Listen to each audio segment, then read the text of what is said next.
So far, once we get to this underhook, he starts circling away. Okay, I've got my double leg option.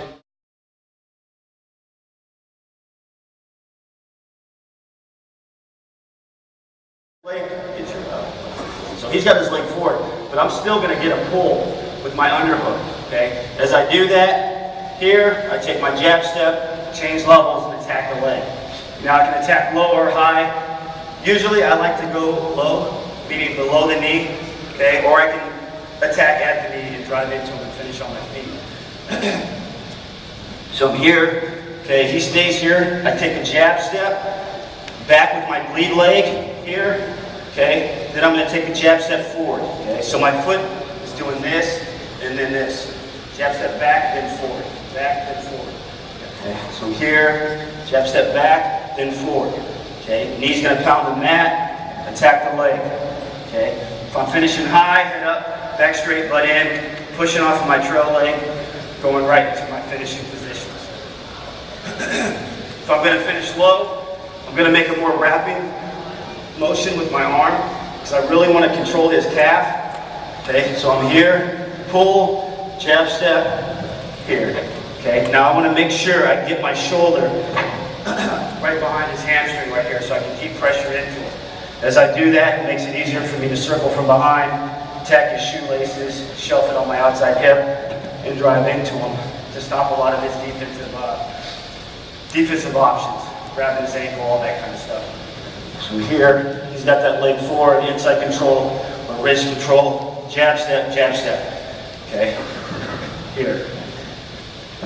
Circling, shelving, driving into him, okay. Pull, jab step, go into my single. And as I do that here, I keep a hold of this wrist until I get to the single leg. Post on the mat, shelf it, drive into him.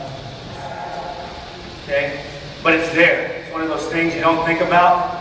I'm already doing this anyway. But if I just reach through and guide this and grab his wrist, okay, now he's stuck and I've got this hand free to come over the top.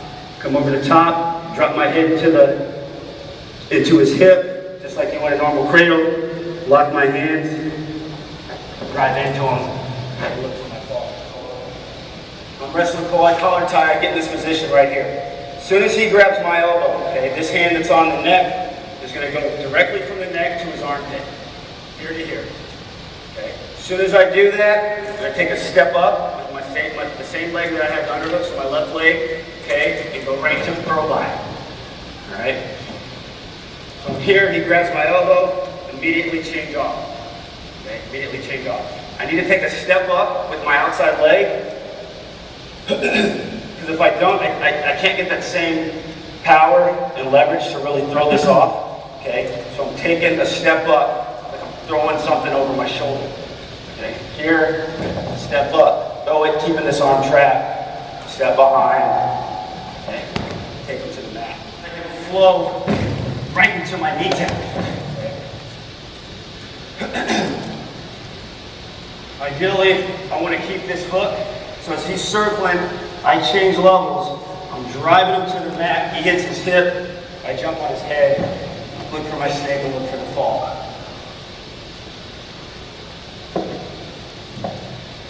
From here, he starts to circle away to change levels.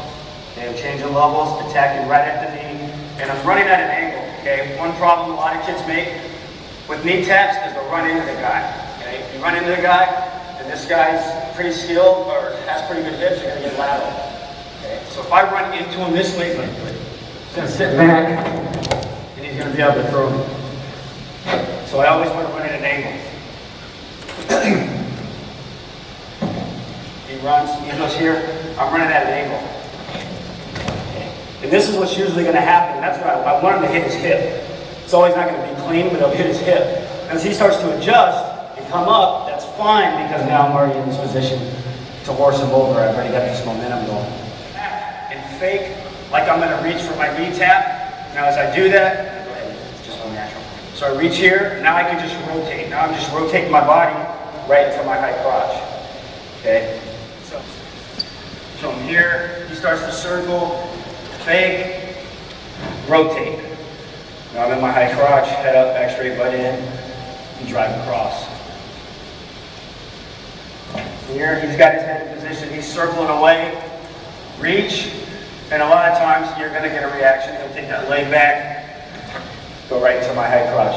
I'm elevating my head up, back straight, butt in, not having my head down, my butt out, my back in. Everything's here, keeping everything straight. I reach for my knee tap, he takes his hips away, pulling on the underhook, hands coming over the top, coming to my front headlock, and going to work from here. That's obviously, I've got my left leg forward, I take a jab step with my right foot like I'm gonna attack, okay? And then as I do that, as my hand goes, as my foot goes back, my right hand comes over the top, then I can take him down to the mat. All this, then he's got more options. That's where the percentages change on who's gonna be able to finish what.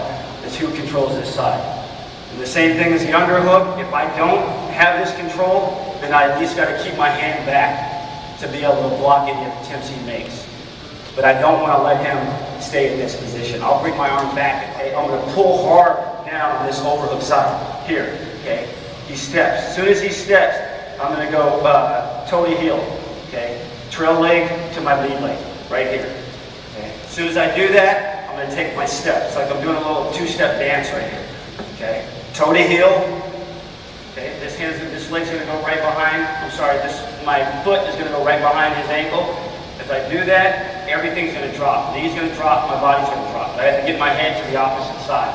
Okay? So everything shifts, go right to my inside trip, drive into. So I'm here, foot to toe to heel, step, I'm sticking behind his leg right here. And I'm making a hooking motion. Okay? As I do that, this hand's going to come right here. Alright, now I'm just going to turn my head to where I'm going. I'm not going to stay like this. I'm going to turn and look where I'm going. Okay? Now this is one you got to be careful when you're teaching, and if you have students trying this, okay? Make sure they don't post their elbow, because you're going to be taking somebody to the hospital because it's going to pop out. You're going to dislocate it, okay?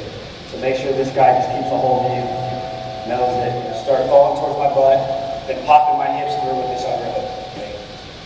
Follow through, take me down. I mean, this is one of the higher percentages late in the match, maybe you're down. So they're trying to force a head and arm. You know, you've got this guy in a position where he feels comfortable. Okay, he feels like he's in a pretty good position. And the biggest key is the footwork. Okay, learning how to do the toe to heel. Okay, step it. Okay, keeping everything tight. And the toe to heel drill, I do it all the time. Like when I was first learning it. Either on the wall, or just grab your partner, spread your legs out a little bit. Okay, just doing this. Okay, just learning position. He's got that foot forward. I'm going to shoot this across, change levels, picking right at the heel. And this is really the key. Is watch my forearm. Okay, I'm really going to push into him with my elbow.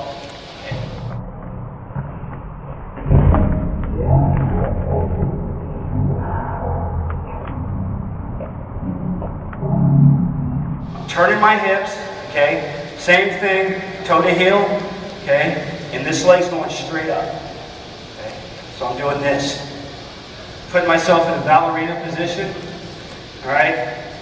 Then I'm gonna get him through. A lot of times his momentum from trying to drive into me makes it a lot easier. So he circles me, he goes to reach, I'm grabbing, here, turn, pulling this arm, looking straight at the mat. Okay, and I'm going to elevate, take it down, go all the way through. This battle of trying to get wrist control. As soon as I get it, okay, I would do toe to heel, and I can go right.